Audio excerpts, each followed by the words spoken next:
y resentidos hacen al pueblo y anunciasen en Jesús la resurrección de entre los muertos, versículo 3, y les echaron mano y los pusieron en la cárcel hasta el día siguiente, porque era ya tarde. Satanás buscó toda la forma. Cristo murió, resucitó, no pude detener ese proceso, no pude detener ese acontecimiento, pero sus seguidores sí lo voy a detener. Y entonces aquí comienza la iglesia naciente a experimentar la opresión. Pasamos a la próxima, por favor. En el mismo libro de Hechos, capítulo 5, versículo 17 al 21, luego de la historia de Ananías y Zafiro, entonces se nos narra esta persecución también de los apóstoles. Entonces, levantándose el sumo sacerdote y todos los que estaban con él, esto es la secta de los saduceos, se llenaron de celos. Versículo 18, y echaron mano a los apóstoles y los pusieron en la cárcel pública. Mas un ángel del Señor, abriendo de noche las puertas de la cárcel y sacándolos, dijo: id y puesto en pie en el templo, anunciad al pueblo todas las palabras de esta vida. El diablo ha hecho todo lo posible por detener el avance de la difusión del evangelio. Y Dios ha utilizado los mismos ángeles cuando ha sido necesario para que la iglesia siga creciendo. La próxima, por favor. Versículo 39 del mismo capítulo. ¿Qué sucede después de esto? Que lo llevan de nuevo preso, lo amenazan, quieren quitarle la vida. Dios utiliza a un hombre llamado Gamaliel. ¿Quién fue Gamaliel? El maestro de Pablo. Pablo utiliza esto. Yo crecí ante los pies de Gamaliel. Entonces, este hombre dice: varones galileos, hace algún tiempo surgió Teudas, jactándose de ser alguien, se le unieron 400 hombres, ustedes lo mataron y todos sus seguidores se dispersaron. Luego surgió Judas, el Galileo, también se le unieron unos 400 hombres, ustedes lo mataron y sus seguidores se dispersaron. Ahora bien, este Jesús, ustedes lo mataron y ahora que sus seguidores tienen fuerza, yo les aconsejo que dejen a estos hombres en paz. No sea cosa que ustedes se encuentren luchando contra el mismo Dios. ¿Quién te defiende? ¿Quién me defiende? ¿Quién defiende la iglesia? El mismo Dios. Ok, no le vamos a quitar la vida a Gamaliel, más dice, si el Dios, versículo 39, más si es de Dios, no la podréis destruir, no seáis que tal vez se hayan luchando contra el mismo Dios. Versículo 40, y convinieron con él, y llamando a los apóstoles, después de azotarlos, les intimaron, o sea, lo amenazaron, que no hablasen en el nombre de Jesús, y los pusieron en libertad. Versículo 41, y ellos salieron de la presencia del concilio, ¿cómo? Gozosos. ¿De qué? De haber sido tenidos por digno de padecer afrentas por causa del nombre del Señor Jesucristo. Cuando yo leí eso la primera vez,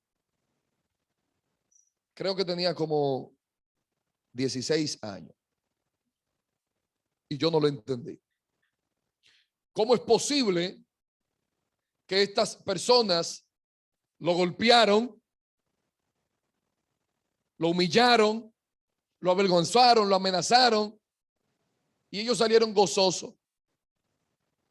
Con toda sinceridad, en esta mañana ustedes no parecen gozosos, pero yo sé que es por la mascarilla. El gozo es algo que no se puede ocultar. El gozo es algo que es evidente a la distancia. ¿Y cómo yo puedo conciliar un hecho con una actitud de esa naturaleza? A estos hombres lo acaban de maltratar físicamente, posiblemente iban sangrando, iban escupidos, muy probablemente humillados públicamente, amenazados. Y estos hombres salen gozosos. ¿Por qué? Por haber sido tenidos por digno de padecer, de sufrir por causa de Cristo. Qué privilegio. Qué privilegio. Sufrir por causa de Cristo. ¿Y cuál es la actitud de nosotros cuando estamos padeciendo? ¿Cuál es la actitud de nosotros cuando las cosas no van bien? ¿Cuál es la actitud de nosotros cuando las cosas no salen como nosotros queremos? La queja, tristeza. Sin embargo, los apóstoles salieron gozosos porque ellos entendían que era un privilegio aquel que podía padecer por causa de Cristo. La próxima, por favor. Hechos capítulo 7, luego de la muerte de Esteban, Saulo azotaba la iglesia y entrando casa por casa, arrastraba a hombres y a mujeres y los entregaba en la cárcel, predicando del evangelio en Samaria. Esto es versículo más adelante, versículo 4. Pero los que fueron esparcidos producto de la opresión o la persecución, los que fueron esparcidos iban por todas partes anunciando el evangelio de salvación. ¿Cuál era el objetivo de Satanás en este momento en donde la iglesia está iniciando? Vamos a amedrentarlo, vamos a asustarlo, vamos a perseguirlo de tal manera que ellos dejen de hablar de la resurrección de Cristo. Sin embargo, con eso, lo único que ellos lograron fue que donde quiera que llegara un hombre, una mujer de Dios, el evangelio llegó y se difundió hasta nuestros tiempos el día de hoy. Entonces, siempre que Satanás ha tenido una estrategia para detener o tratar de frenar el avance de la iglesia de Cristo, ya Dios utiliza eso para el crecimiento de su obra.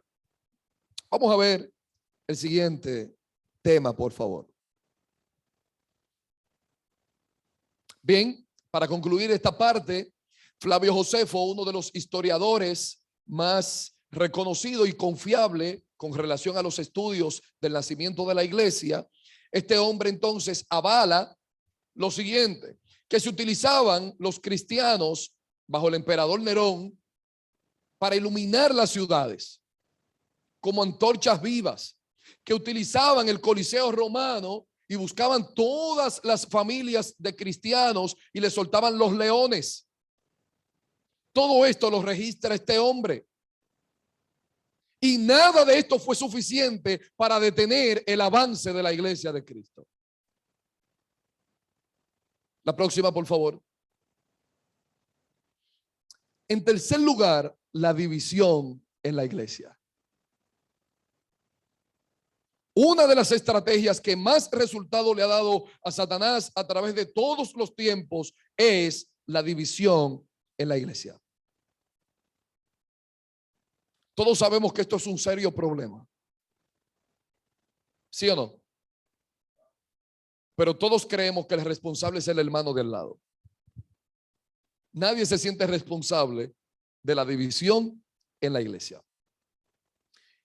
El término división evidentemente es sumamente amplio. División en cuanto a doctrina, lo vamos a ver más adelante.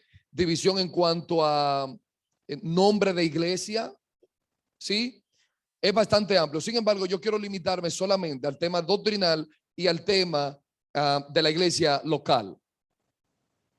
Primera Corintios capítulo 11 versículo 18. Pues en primer lugar, dice Pablo, cuando os reunís como iglesia, oigo que hay entre vosotros divisiones y en parte lo creo. Si hay una estrategia que le ha dado resultado a Satanás contra la iglesia, es el aspecto de la división. La división puede producirse por cualquier cosa. Recuerdo que cuando arrendamos el nuevo local donde estamos, un hermano va y se me acerca y me dice, creo que el color que tenemos que poner aquí adentro es azul.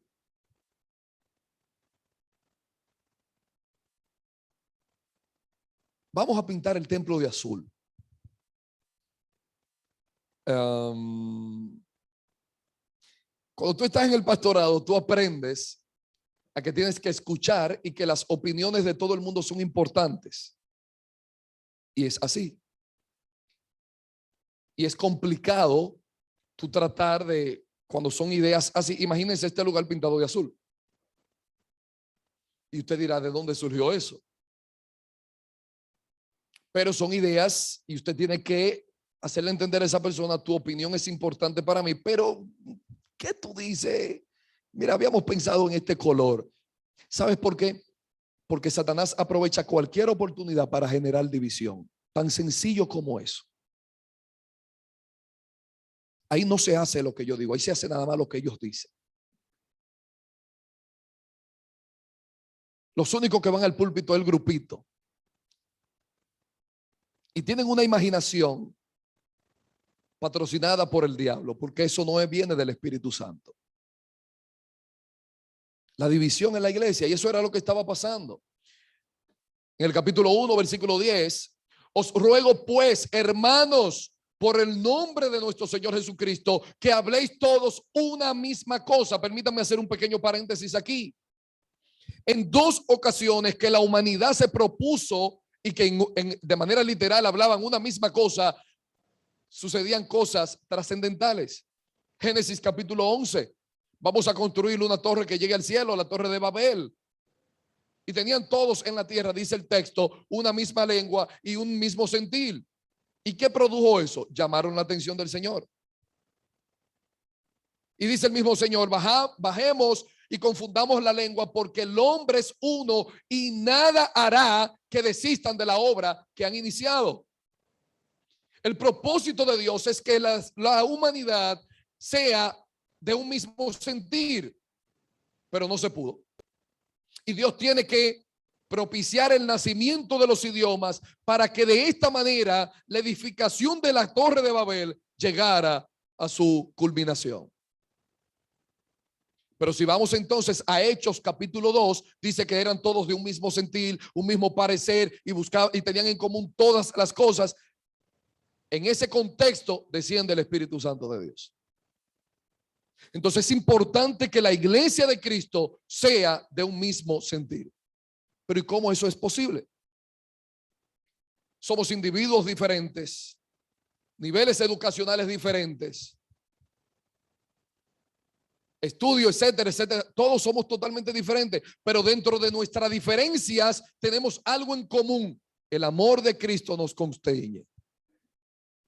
Y Cristo es más que suficiente para que nosotros podamos dejar de lado todas nuestras diferencias y ponernos a una bajo la guianza y la dirección del Espíritu Santo. ¿En qué? Tratando de procurar el desarrollo de la obra de Cristo. Y en la iglesia de Corinto, Pablo tiene que reprender en varias ocasiones esto. Y dice, sino que estáis perfectamente unidos en una misma mente y en un mismo parecer. Versículo 11, porque he sido informado acerca de vosotros, hermanos míos, por los de Cloé, que hay entre vosotros contiendas. Dice la versión de las Américas, divisiones. Quiero decir que cada uno de vosotros dice, yo soy de Pablo, yo soy de Apolos, yo soy de Cefa, y los más santos decían, y yo soy de Cristo.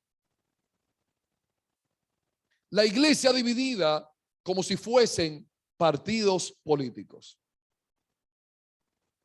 O, no se puede hablar mucho de partido, grupo de pelota, equipos de pelota.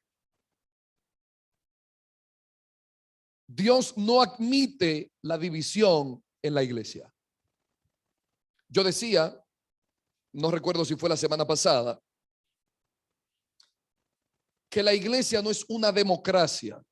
La iglesia es una teocracia. Aquí se hace lo que Dios dice a través de su palabra. Y Dios, el dueño de la iglesia, establece un liderazgo. Y el único propósito del liderazgo es velar de que se cumpla lo que dice la Biblia. En sí mismo yo no soy una autoridad. Yo ejerzo autoridad cuando se aplica lo que dice la Biblia. Alguien me dice, pastor, yo tengo una situación, hay un muchacho, ¿es cristiano? No, no es cristiano. ¿Cuál es mi consejo? Mi consejo, no te conviene, ella lo hace si quiere o no quiere. Ahora, cuando yo digo, la Biblia dice, recuerda que la Biblia dice, ahí yo estoy ejerciendo autoridad. Y esa persona acata lo que yo estoy diciendo porque yo estoy diciendo lo que dice la Biblia. Entonces en la iglesia no se puede hacer lo que yo creo, lo que tú crees, lo que yo creo es importante, pero lo determinante, lo preponderante es lo que dice la Biblia. Y hoy en día hace tanta falta en las iglesias que apliquemos lo que dice la Biblia, tal cual. Recuerden que la Biblia dice lo que quiere decir y quiere decir lo que dice. La próxima, por favor. Perdón, vuelve atrás. Gracias. Versículo 13. ¿Acaso está dividido Cristo? ¿Fue crucificado Pablo por vosotros o fuisteis bautizados en el nombre de Pablo? ¿Cuándo llega la división a la iglesia? Cuando perdemos la perspectiva de que la obra es de Cristo y de que Cristo es el centro de la iglesia. Mi trabajo como pastor simplemente es llevar las personas a Cristo. Es como que usted se para ahí afuera y alguien te dice, ¿cómo yo llego a La Sirena?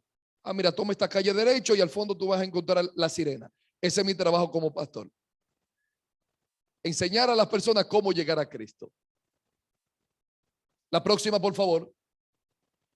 La confusión. Cuarto punto. La confusión. Ya hemos visto la rebelión. Ya, perdón. ¿Este es el quinto ya? No, este es el 4. Yo sé que el tiempo se me está yendo, pero no, tú no me vas a cortar mi mensaje, ¿no? El primer punto es la rebelión. Ah, no, porque el domingo pasado que tú no estabas aquí, a mí me dijeron, tómese su tiempo. Gloria a Dios. Entonces, recapitulando, el primer punto, ¿cuál es? ¿Qué tienen ahí? Rebelión. El segundo punto, opresión. El tercero y el cuarto ahora es confusión. Ok. No te apures, tú eres el pastor de nosotros, hay que aceptártelo. Entonces, confusión. Esta es otra estrategia que ha utilizado Satanás que le ha dado muchos resultados. Y esto lo vemos en el principio de los tiempos y es extensivo hasta el día de hoy. Confusión. ¿De qué manera Satanás quiso confundir la iglesia en su origen? Observe. Hechos capítulo 16, versículo 16. Aconteció que mientras íbamos a la oración, nos salió al encuentro una muchacha que tenía ¿qué cosa? Un espíritu de adivinación. ¿Eso viene del Espíritu Santo o viene de Satanás? Ok. Ahora vamos a ver el discurso, la cual daba gran ganancia a sus amos adivinando. La próxima, por favor. Ah, no. Bien, déjalo ahí. La cual daba gran ganancia a sus dueños adivinando. Esta muchacha, ¿qué hace cuando llega Pablo a aquella región? Estos hombres, benditos sean los hombres que vienen, son hombres del Dios Altísimo. ¿Dónde está la confusión ahí?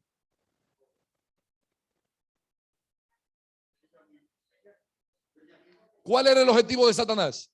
Que se entendiese que lo que hacían los apóstoles y lo que hacía la muchacha venía del mismo espíritu. ¿Se entiende? Esto es sumamente delicado.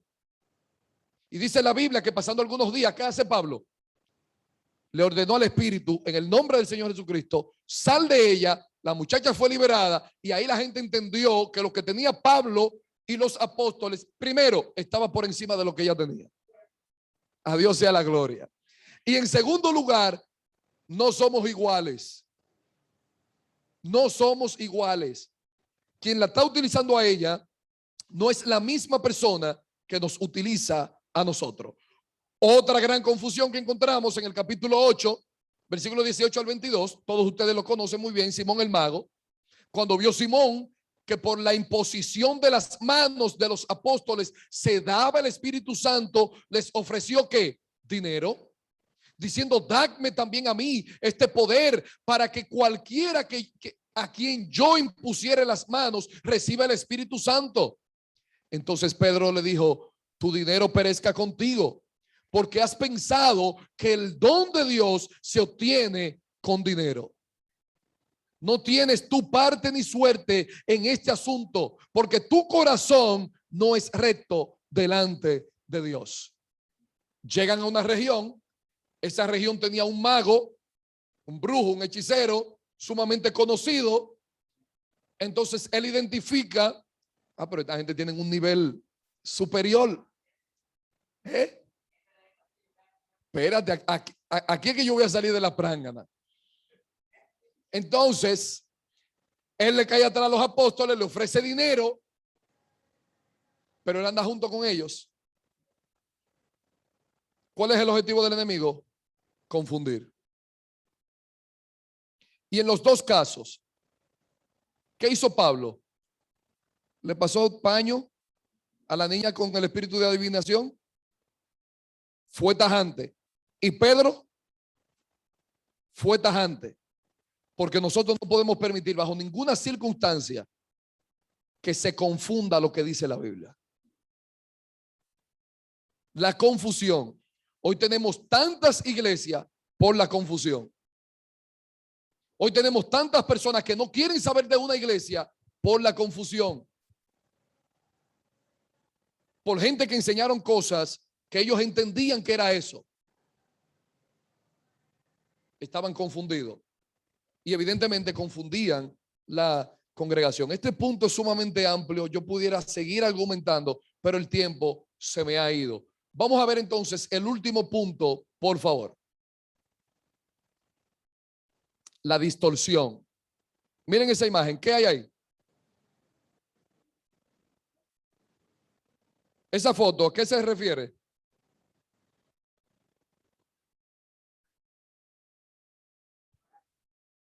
¿Un qué? Una cara. Sin embargo, eso es interpretativo. Usted ve una cara, él puede ver un caballo, Charlie puede estar viendo un carro. Es interpretativo. ¿Por qué es interpretativo? Porque es una imagen distorsionada. No está claro lo que es. ¿Se entendió?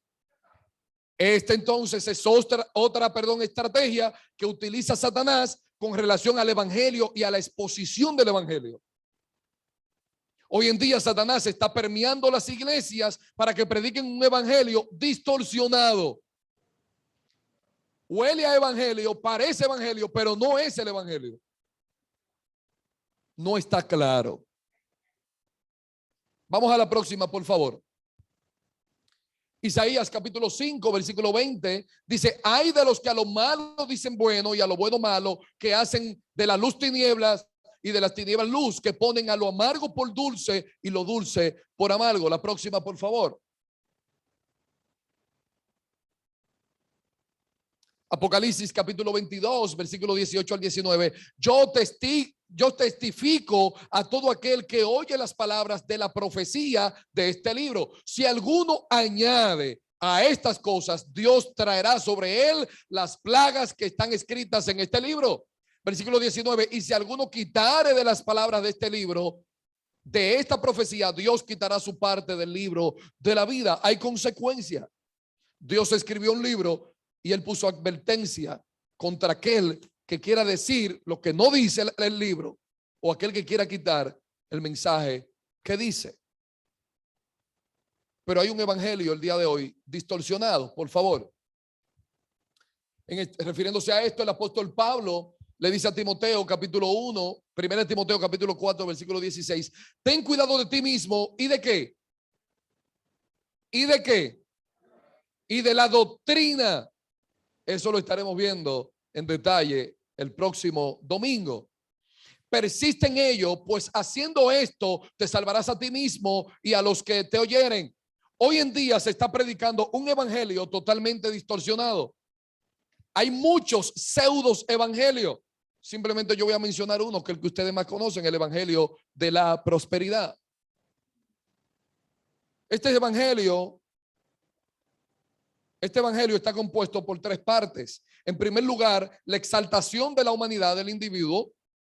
En segundo lugar, la suficiencia de ese hombre. Tú lo puedes hacer si te lo propones, si lo declaras.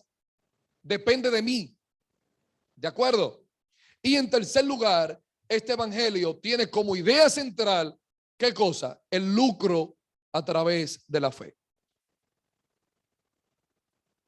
La distorsión. La próxima, por favor. El apóstol Pablo entonces se refiere a esto, 2 Corintios capítulo 2, versículo 11, para que Satanás no gane ventaja alguna sobre nosotros, pues no ignoramos sus maquinaciones. ¿Por qué la iglesia de hoy comete tantos errores? Porque ignora las maquinaciones de Satanás. Satanás procura que haya rebelión en nuestro corazón en contra de Dios. Satanás procura que haya opresión. Satanás patrocina la división. Satanás produce confusión. Y Satanás, lo último que está haciendo, el Señor lo reprenda, es que quiere distorsionar lo que ya Dios ha establecido en su palabra.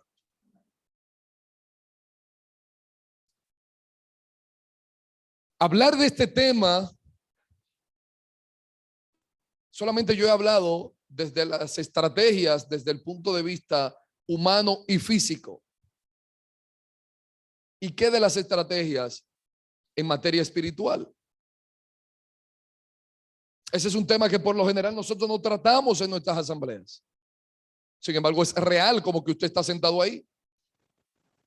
El apóstol Pablo en el libro de Efesios capítulo 6 dice que nuestra lucha no es contra quién, contra carne ni sangre, sino contra principados, potestades, huestes de las tinieblas. Es contra esa la lucha de la iglesia. Cristo dice, y lo vimos en la primera sección, en la segunda sección del domingo pasado, donde Cristo dice que las puertas del Hades no prevalecerán contra quién. Contra la iglesia. No dice el hermano que te queda al lado no prevalecerá contra la iglesia. No dice el vecino que te echa la basura no prevalecerá contra la iglesia.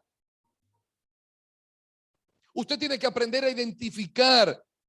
Yo tengo que abrir un paréntesis y decir, por un lado están los hermanos que ven al diablo hasta en la sopa. Pero por otro lado estamos nosotros que no lo vemos en ningún lado. Y entonces me quedo de enemigo con Antonio, me quedo de enemigo con el hermano. Y yo no veo que es una estrategia de Satanás para fomentar la división en la iglesia. Esto es tan serio, mis hermanos, que en el libro de Daniel se nos presenta un panorama, quizás el panorama más amplio de cómo funge el mundo espiritual. Dice la Biblia que Daniel propuso en su corazón no contaminarse con la comida del rey, y Daniel quería saber de manera específica cuándo se iba a cumplir la liberación de la nación de Israel.